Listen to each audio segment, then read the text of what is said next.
Newsfirst, Newsline with Faraz Shautali. And top of the morning to you. This is Newsline Live. We're broadcasting from the Newsfirst studios in Dawson Street in Colombo. And ahead of the information that President Gotabaya Rajapaksa has accepted and will be visiting India on the 29th, we have got other information as well. The possible resignation of Prime Minister Ranil Wickremesinghe and making way for President Gotabaya Rajapaksa to announce an interim government until the end of March, with the cabinet limited to 15. To discuss these matters, we've got with us analyst and journalist Mr. Malinda Senivaratne. Very good morning to you, Malinda. Good morning. And so where should we start? I was going to start with the trip to India, but only to be preempted by the newspapers that say that the President is to appoint a new cabinet with MR as Prime Minister. I think the appointment of a cabinet, because just running of the government is not something that can stop. Right. And it's not really healthy for people to be confused about who is who. And there are ministries, there are subjects to be taken care of, and you can't expect the President, especially after the 19th Amendment, to handle all those things. Yes. And it's good news if this is true, that the cabinet will be limited to 15 people. Yeah. And if it is, if they are able to show that with 15 people they can run the show, yeah, until the end of March, they can run the show until the end of Gotabaya Rajapaksa's presidential tenure. That would be a good sign, I think. Regarding the resignation of Ranil Wickremesinghe, I suppose that is a prerequisite for this to happen. And visiting India, I think Prime Minister Modi was the first to invite the new president, yes, for a state visit.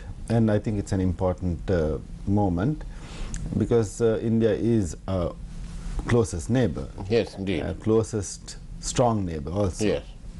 And relations with India will be a very important part of any administration. It's a plan for the future. An Indian businessman told me a couple of months ago that if Sri Lanka cannot attract investment from India, then there's something significantly wrong, because India, as he said, we Indians understand you the best, and you'll understand us. We are, after all, only separated by 90 kilometers, apparently, is what he said. Not 90, but, I don't know, but I haven't studied the relations between, the business relations between India and Sri Lanka, and how Sri Lankans understand or not understand India. But it makes sense, though. They've got so much money, their economy, they're a superpower, really. Obviously, and well, we have had a few years where we didn't attract investments from anywhere, so investment from anywhere would be welcome, I suppose. Within reason. Yes, and we have to mention also that President Gotabaya Rajapaksa was invited by Pakistan as well. I don't know when that visit is going to take place, but most certainly India is a thriving economy at this moment. It's poised to become one of the major players in the global economy, if it is not already that. And this is true. I don't know whether we understand each other or not. That's a different matter. But business is business. Business does not have feelings. It's about profit. Right. If you'd said that, and if Diogo Nusekra was here, the whole trajectory would be different. But then, so this is good news, isn't it, about having a small cabinet? Yes. Now, for us, Switzerland has had 7 ministers only, I think 7 or 8, but maybe 7, since 1947. Right. And they have subject areas. So you have 7 ministries, 7 people. If they're thinking about constitutional reform, and our constitution certainly requires reform, one of the things that they could do with respect to a cabinet, a maximum number of cabinet portfolios, is to name the ministries and arrange the institutions under each of those. And you can, if you name, say, okay, this is, we have national security, we have education, foreign ministry, and so on. You can't really, people can't really get into politics looking for perks and portfolios. They know there's only 7 places, right? Right. And also this very bad practice or culture of parliamentarians thinking that they are not legislators but they are actually executives should stop. And that started with the decentralized budget, where they got money to spend. They got to decide. They've got money to spend. Let's get your thoughts on that process on Newsline Live. We encourage your questions by SMS, please. 0772 300 305.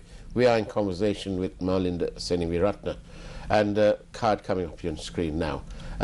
So that's sort of true, but apart from security, the economy is really in poor shape in Sri Lanka, isn't it? One of the reasons for that is the lack of coherence when it comes to policy. I don't think the business community, for example, they are less concerned about policies that are, say, negative to them than they would be of incoherent policy. So if you get the rules right, or rules in place, and they are in place, you can adjust to those. Right. But if rules are being changed, you know, every 10 days or every 2 months, then it's very hard to plan for the future. And businesses are about you know, planning and strategizing. And well, yes, and I mean, some of our businesses were rather put out back in 2015, in the early part, when the then at that time government decided to put something called a super tax, and all these businesses who had paid their taxes and declared their dividends and probably distributed it too, were then forced to pay some special tax, and a number of businesses did that. But I think the icing on the cake came when those profits were described as as being questionable. Right. But see, okay, there has to be also some kind of defensible tax regime, and I don't know much about tax and these kinds of things, but let's not forget that the economy is not only about businesses, it's about everyone. If we have, say, over 50% who are in the informal sector, then there's something wrong in terms of getting people integrated into a system where people are taxed in a proper way and everyone is accounted for. And where the dividends of an economic policy goes to a whole bunch of people, except as opposed to your friends and family. Indeed, yeah. Well, the stock market made a gain. It wasn't too remarkable, but it was a gain. It moved about 106 points, about 1.77%. So why that happens is, I think, well, the supporters of Gotabaya Rajapaksa will say, well, they have more confidence in Gotabaya Rajapaksa, which may or may not be true. But I think the confidence comes from the likelihood that we are going to have a far more stable government than we did in the past 5 years.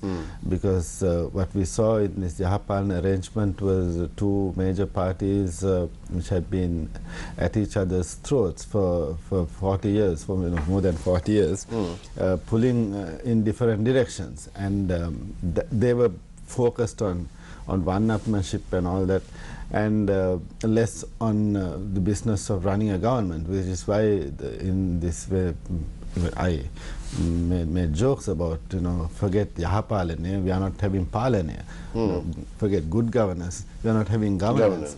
But with the overwhelming majority that Gotabaya Rajapaksa secured, and the likelihood that he will have a parliament where his party holds a working majority, will eliminate that distraction. And when there is that kind of stability, it is easier to do ease of business, if you want to put it that way, is greater. And so obviously this interim government will lead into the announcement of a general election or the dissolution of Parliament. The dissolution of Parliament, according to the 19th Amendment, can happen only at least on the 20th of March. I'm not quite sure, but somewhere in March. It was in August that the election was held, I think, and 2015. So it will be March. But that is if the president wants to dissolve Parliament. There are other ways of orchestrating dissolution. Which is how? Which is agreement between the two major parties and the numbers in Parliament where they can come to an agreement, and there are mechanisms. So you can defeat a budget, for example, and then Parliament cannot function after that. But I think what has, in the spirit of reconciliation, say, the United National Party is not in a very happy place right now, and they need to, rethink strategy, and all that. So they need some time, and it's in the interest of the country and in the interest of a stable, coherent, and efficient government that we have a strong opposition as opposed to no opposition at all, and let them.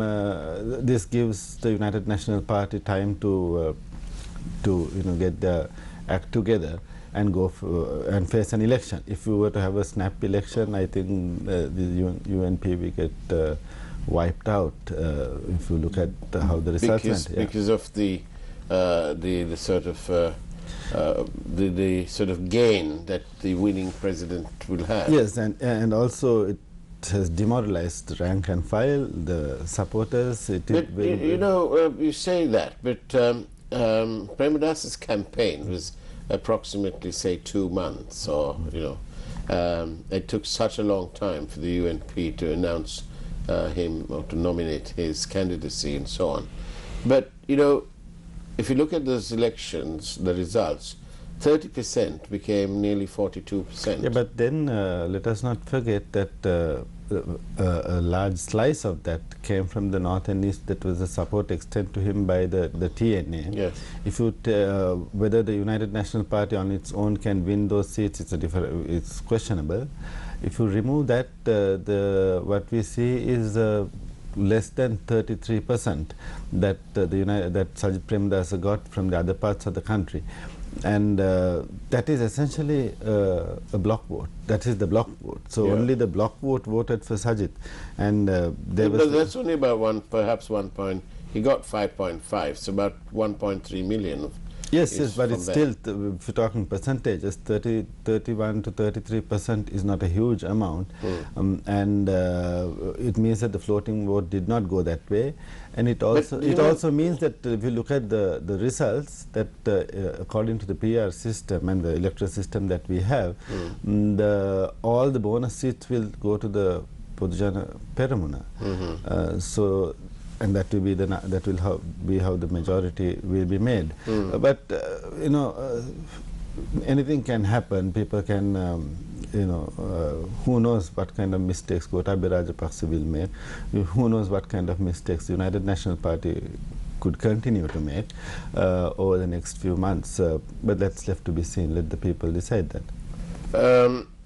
President Rajapaksa is keen on focusing on the future.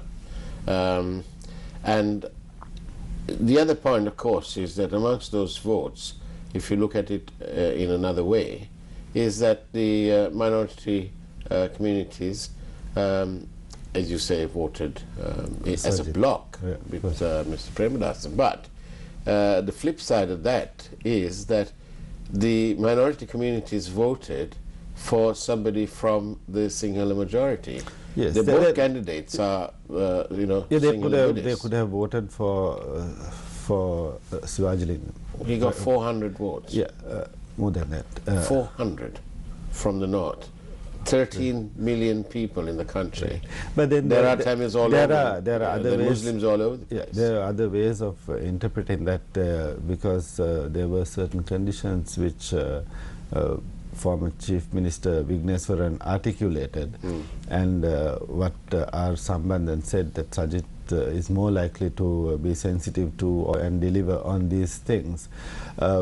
So I mean, say if I was a Tamil and I had certain aspirations for how the country should be, what my life would be, and what kind of system there should be in place for the North and East. Yeah. And if I felt that it was Sajith rather than anyone else who could deliver my, say, federal system, then it is not that I'm voting for a Sinhalese, but I'm voting for a Sinhalese who can deliver the agenda that has been articulated by the TNA. That is one way of looking at it. But what you said is also true, that you know, they voted for a Sinhala candidate. And let us not forget also that one of the most important elements of this result that we have to understand is that both Gotabaya Rajapaksa and Sajith Premadasa, who together got more than 90% of the vote, they both promised one country, one law. Yeah. Right. So that is a mandate, an overwhelming mandate to think about how our constitution should be, how many types of Wouldn't it be wonderful if they both got together? One could serve as the Prime Minister. Then we have the danger of having no opposition, and I don't think that is very healthy in a representative democracy. And also, you know, we had that kind of arrangement, and it left a very bad taste in the mouth. I think that Sajith Premadasa would contribute far more if he had the strength of the party backing him to the hilt. And no, I think, why don't we call a spade a spade? What you really mean is that if Ranil Wickremesinghe decides to, because that's the only way you can't have anyone else out there unless he is removed by... Yeah, but the internal problems of any party is, sorting out the internal problems of any party is the business of the party membership. Not when it affects the national interest, and as it does, because as it is, you talk to anybody, they'll all say to you that Ranil is very comfortable trying to be the next leader of the opposition. For heaven's sake, isn't there life beyond that? Well, I suppose the United National Party will have to abide by the rules scripted into their party constitution and the agreements that these people have reached among themselves. But forget the name, but a strong United National Party in opposition is, I think, better overall than Podujana Perumuna UNP coalition government, where in a context where there's a long history of long and bitter history of rivalry, and each section would be thinking about the next election and trying to position themselves better when they go by the time they go before the people. So I suppose it looks nice to see to talk about it, like oh, everyone is together, but we also have the danger of the 19th Amendment for us, where there was a ceiling on the number of cabinet, the number in the cabinet, but which could be done away with in the case of a national government. And then the architects of the 19th Amendment made very clear,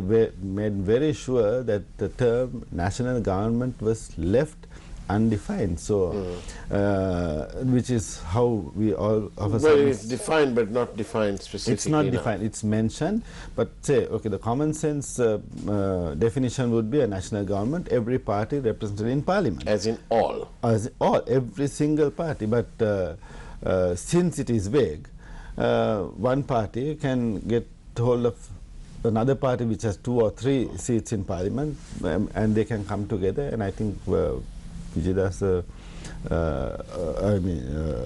Jayampati Wickremesinghe mentioned this at one point, saying that we have a national government, even if it is just Rauf Hakim and the United National Party. Indeed. Which is silly. Again, there is a power struggle in the United National Party. This time it is out in the open. it is not in the interest of the voters. Where will it all end up? Question Okay. from the public. Right. Wasn't it always in the public, the power struggles? How many times have people tried to oust Ranil Wickremesinghe from the position of party leader? Yeah. But then Ranil Wickremesinghe has shown remarkable resistance and ability to... I'm glad you said resistance rather than resilience. But he has prevailed, has he not? There was Karu Jayasuriya at one point, there was Sajith Premadasa himself, and not just in the run-up to these elections. And it seems that the party constitution is shows that it is made for a dictator, not for a democrat. And a dictator makes the rules to suit himself or herself. And that is what we have, that's something that the working committee or whatever the decision-making body of that party is will have to figure out how to deal with. Okay. Now then, let's leave the thoughts of elections and all that aside. Let's focus on President Gotabaya Rajapaksa's visit to India. What's it, how? I don't know what their agenda is, but good relations. Meeting people is always good.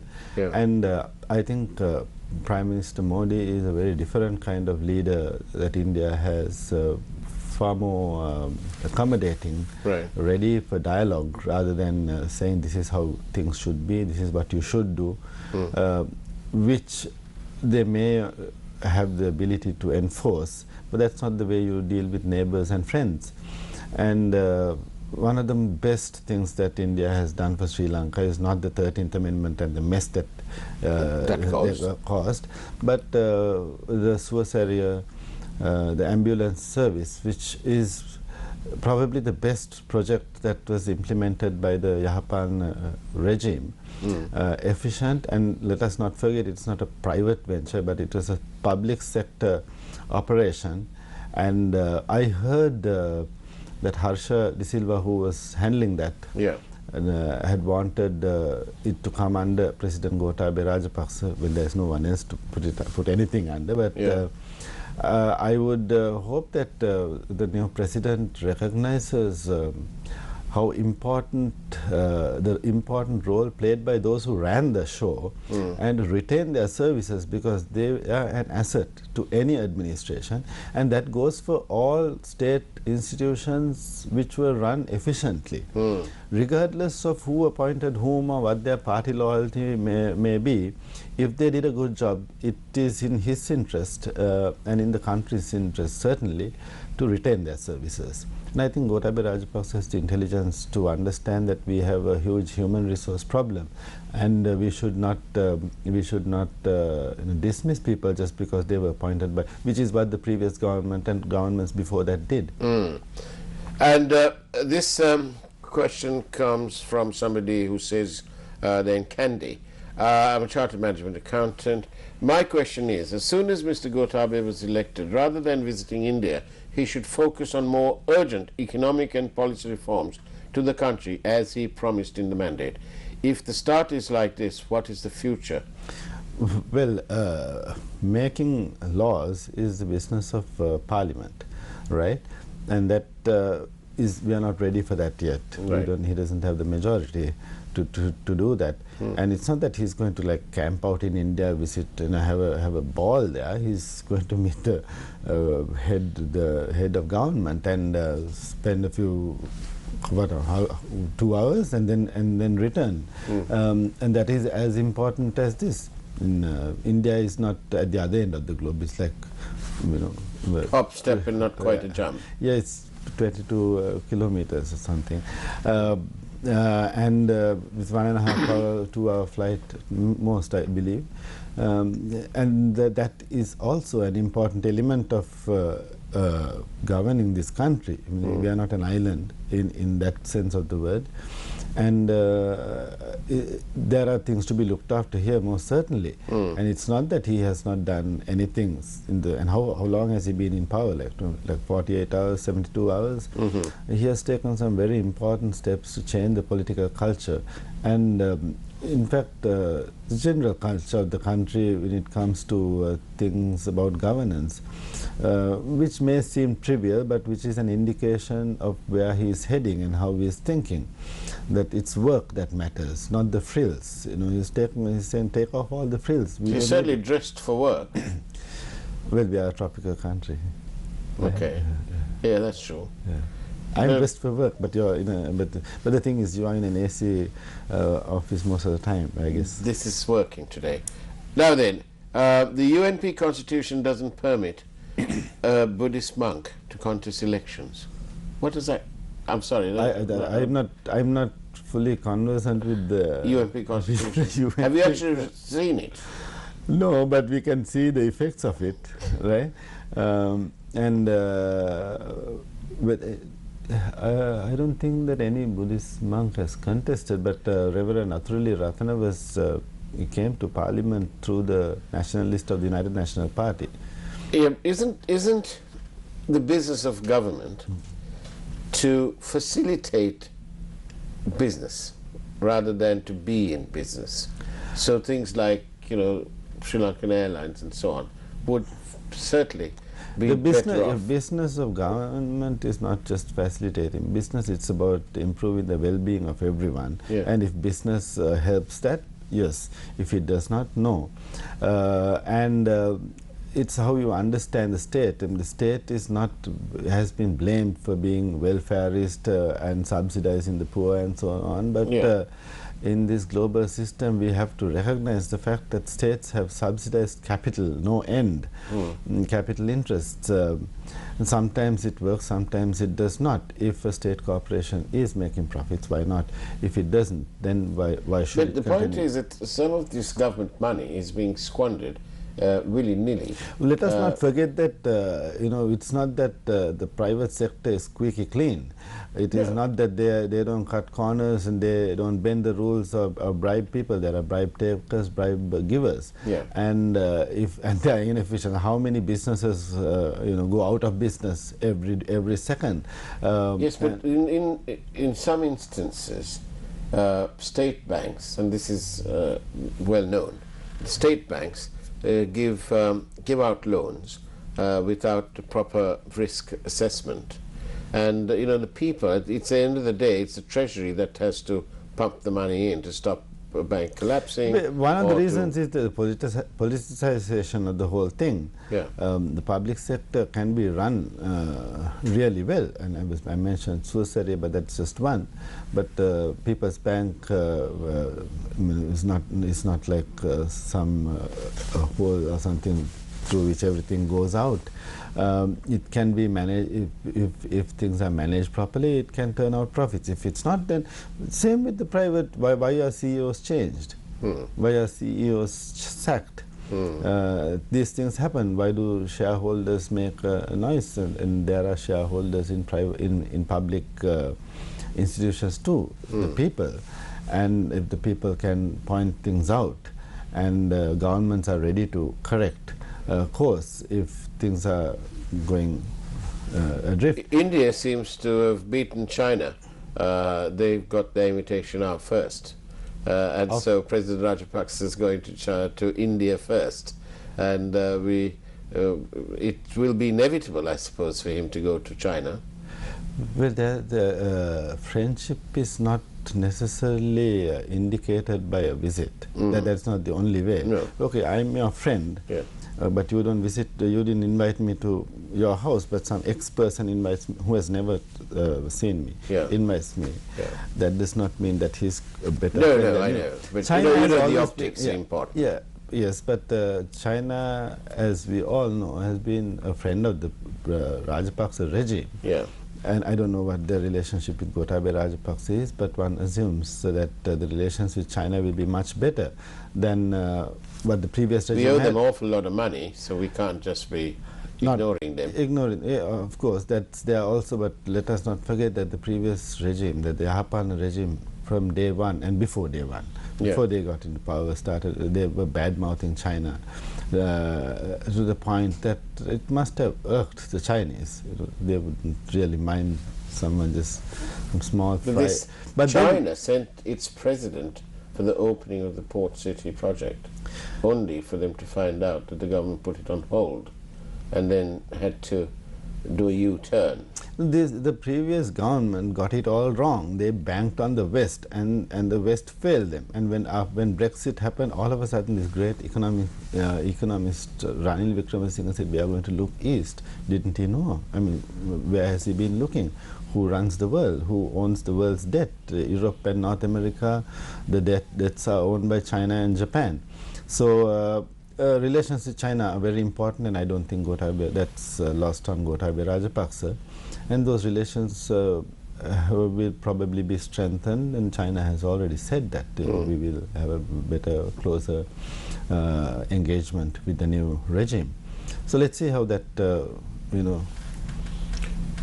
watch and see. We'll watch and see. Wait and see. Yeah, but it's good to have friends all over, but let us not have any illusions about international relations, because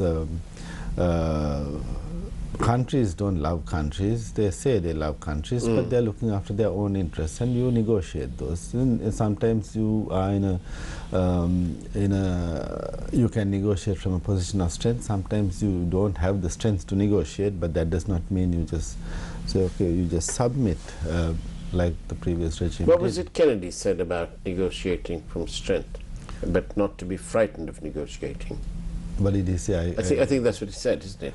I thought you were quoting from him. Because there is things don't happen no one is absolutely helpless. You can contest certain proposals that may not be in your interest, and that is how things get sorted out, and then you try to use your imagination, your creativity, and your self-confidence. And one of the things that I think Gotabaya Rajapaksa will benefit, will have to understand at some point, and I think he does, is that we have immense potential as long as our leaders believe in us.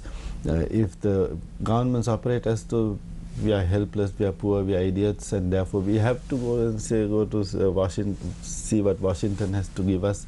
We'll take whatever crumbs, we'll pay whatever price.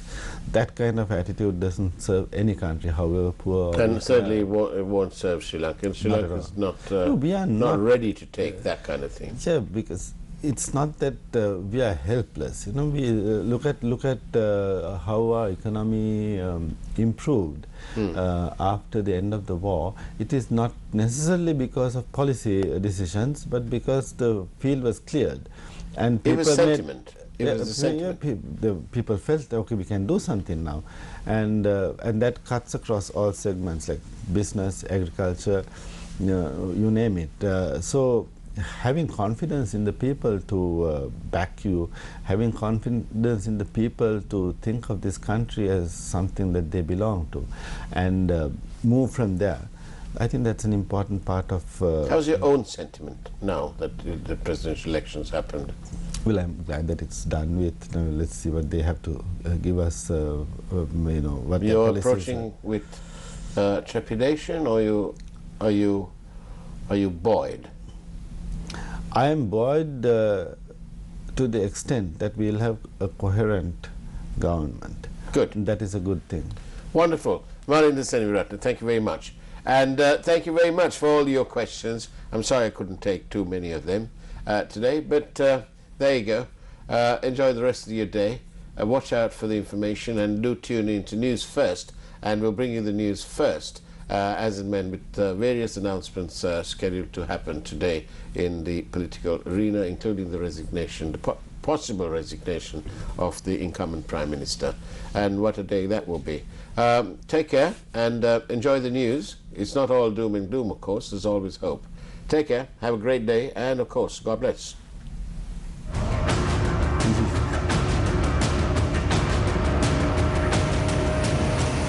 News First, Newsline with Faraz Shaukat Ali.